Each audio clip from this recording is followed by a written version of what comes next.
আসসালামু আলাইকুম ওয়া রাহমাতুল্লাহি ওয়া বারাকাতুহু। সম্মানিত আমার রুহানি চিকিৎসা শিক্ষা কোর্সের দর্শকবৃন্দ, কেমন আছেন? আশা করি আল্লাহ তাআলার রহমতে ভালোই আছেন। আমি আপনাদের দোয়ার বরকতে অনেক অনেক ভালো আছি। আপনারা যারা ভালো নেই, সন্তান আপনার অবাধ্য, কোনো কথা শোনে না, আপনি বলেন একভাবে আর সে চলে আরেকভাবে, সবসময় তাকে নিয়ে ও তার ভবিষ্যৎ নিয়ে দুশ্চিন্তা থাকেন, তাহলে আজকের এই ভিডিওটি আপনার জন্য। এই ভিডিওটি শুধুমাত্র বিন্দুমাত্র একটু না টেনে শুরু থেকে শেষ পর্যন্ত দেখে আজকের এই তদবিরটি করতে পারলে এর বরকতে আপনারা সুফল পাবেন। এবং চ্যানেলে নতুন হয়ে থাকলে চ্যানেলটি সাবস্ক্রাইব করে দিবেন, এবং আপনারা সাবস্ক্রাইব করে থাকলে অনেক অনেক ধন্যবাদ জানাই।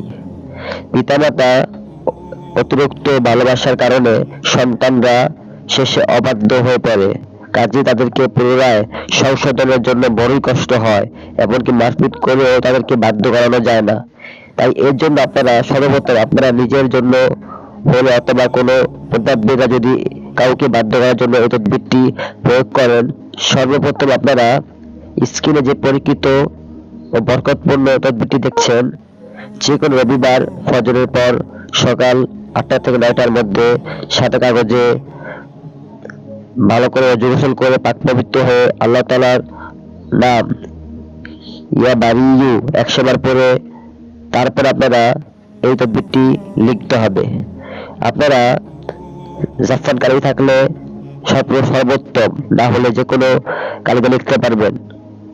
আপনারা সর্বপ্রথম আপনারা 21 পিস ছোট ছোট কাগজে এই নকশাটি 42 পিস কাগজে আপনারা এই নকশাটি 42 পিস লিখতে হবে।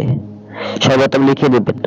লেখার পর আপনারা সকালে 1 পিস খাওয়াবেন এবং বিকালে 1 পিস খাওয়াবেন।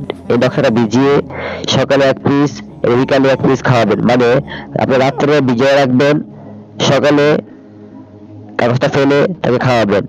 আবার সকালে ভিজিয়ে রাখবেন অথবা দুপুরে ভিজিয়ে রাখবেন, বিকালে এই বীজাণু নকশা বীজাণু পানিটা ধুয়ে তাকে খাওয়াবেন।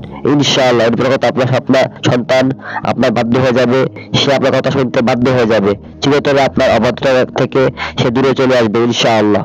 তাহলে আপনারা এদের তদবিরটি করুন, এদের তদবিরটি করে ফায়দা পেলে বিন্দুমাত্র ফায়দা পেলে আমাদের দোয়া করবেন এবং চ্যানেলটি সাবস্ক্রাইব করে দিবেন এবং বেশি বেশি শেয়ার করে দিবেন অপরের জন্য।